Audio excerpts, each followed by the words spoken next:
तो उसका प्रभाव क्या होता है कि यदि उस व्यक्ति को पाप के कारण नरक जाना है तो मार्ग में आने वाले मार्ग का अवरुद्ध और वैतरणी का अवरुद्ध, वो दोनों सुरभि गैया अपनी पूंछ पकड़वा करके उस व्यक्ति को दोनों क्षण भर में पार करा करके उसको नरक पहुंचा देती है। उसको वैतरणी में डूबने नहीं देती, उसको मार्ग में अवरुद्ध आने नहीं देती। ये गलती से छूने का अभिप्राय है। और यदि कोई व्यक्ति भाव से नित्य पर एक कथा सुना है, लीला। ठाकुर जी मैया सो जिद कर रहे हैं, मैया मैं गैया चरावे जाऊंगा। इतना सुंदर पद है चीत स्वामी जी का, आगे गाय पाछे गाय, इत गाय उत गाय, गोविंद तू गायन में बस वो ही भावे, आगे गाय पाछे गाय, इत गाय उत गाय। ठाकुर जी को सबसे प्रिय संसार में यदि कोई है तो वह है गैया।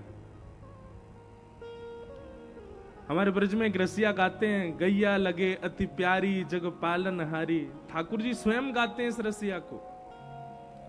याद रखिएगा बंधुओं, आप नाम जापक हो, आप परिक्रमाएं करते हो, आप नित्य धाम जाते हो, आप नित्य गुरुजनों की सेवा करते हो, आप नित्य संत सेवा करते हो, पर ये सब आपके जीवन में हैं, पर गौ सेवा आपके जीवन में नहीं है, तो ठाकुर जी आपसे दूर ही हैं अभी भी।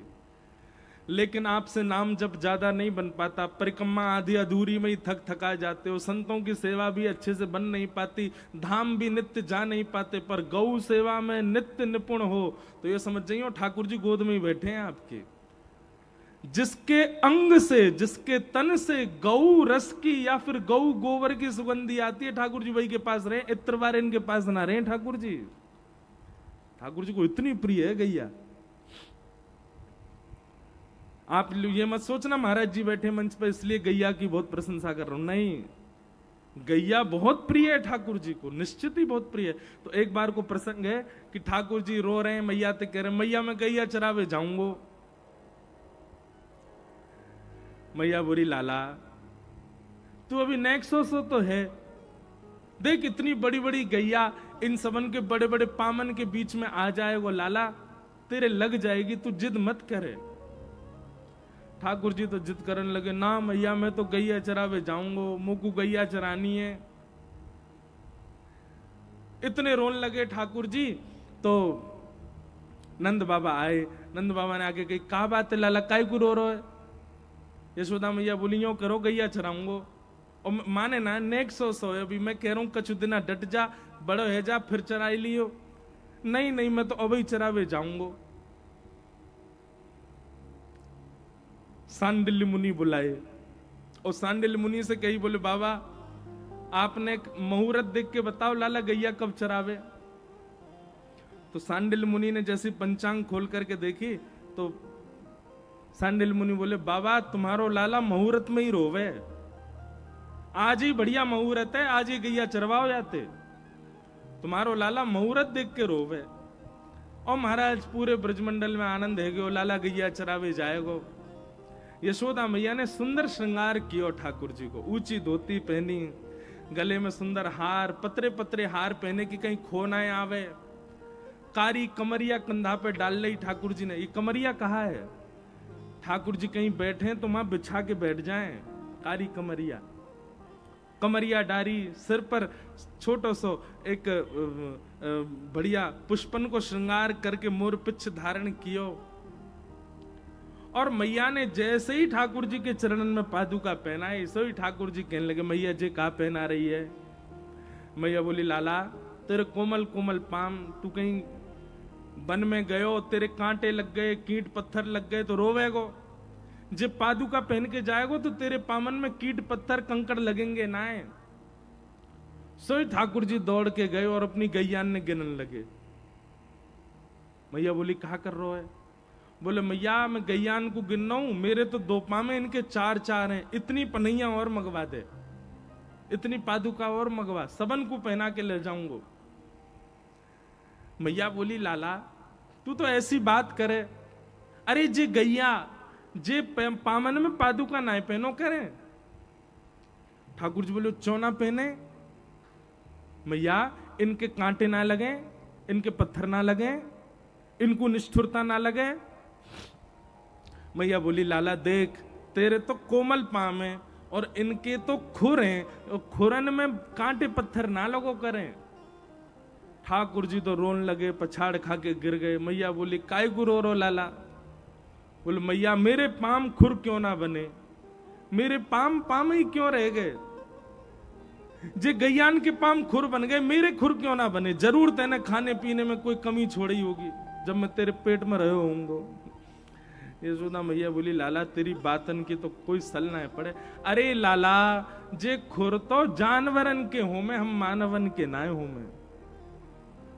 और महाराज ये बात सुन के तो ठाकुर जी इतने रोए कि आंख लाल पड़ गई, गाल लाल पड़ गए, अपनो सबरो श्रृंगार फेंक दियो, अपने सबरे कड़ूला उड़ूला उतार के फेंक दिए और जमीन में लोट लोट करके मूड दे दे करके रो में ठाकुर जी। नंद बाबा दौड़े दौड़े आए, अरे लाला कहाँ है गो? बड़ी देर में ठाकुर जी शांत भये। तू रो काई को रो है जे बता? ठाकुर जी बोले बाबा जी मैया सबरी गैयान को जानवर कह रही है, जिन गैयान ने मुंह को दूध पिवा के बड़ो कियो वो जानवर है, और यदि दूध पिवारे वाली गैया जानवर है तो मैया तू भी जानवर है, बाबा वो जानवर है, मैं हूं जानवर हूं, हम सबरे जानवर हैं। मैया ने दोनों कान पकड़े, लाला ते कही आज के बाद कभी गैया सो जानवर नहीं कहूंगी। तब ठाकुर जी प्रसन्न भये, बोले हाँ मैया कभी जानवर मत कहियो, जे जानवर ना है जे तो मेरी मैया है। गैया से इतना प्रेम है ठाकुर जी को। श्रीमद् भागवत में गौ प्रेम ठाकुर जी का इतना अद्भुत वर्णन किया है श्री शुकाचार्य जी ने। ऐसी गैया से हमको प्रेम हो जाए। हम तो अपनी कथा में कहते हैं ठाकुर जी को प्रिय लगने वाली वस्तु यदि आपको प्रिय लग गई, अभी तो वृंदावन प्रिय लगा है आपको, वृंदावन निश्चित है, यहां जितने लोग बैठे हैं सबको वृंदावन प्रिय लग गया है। अब वृंदावन के बाद बारी किसकी है?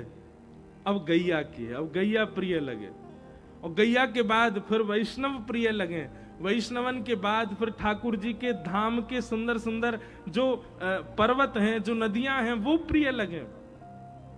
इन सबसे प्रेम होना ही ठाकुर जी से प्रेम होने के समान है।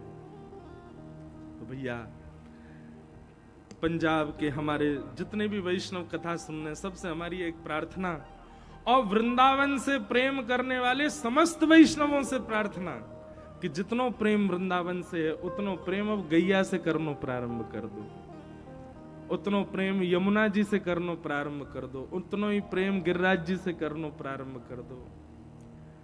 आप निश्चित मानियो आपको ठाकुर जी से प्रेम नहीं करना पड़ेगा, ठाकुर जी आप से प्रेम करेंगे फिर।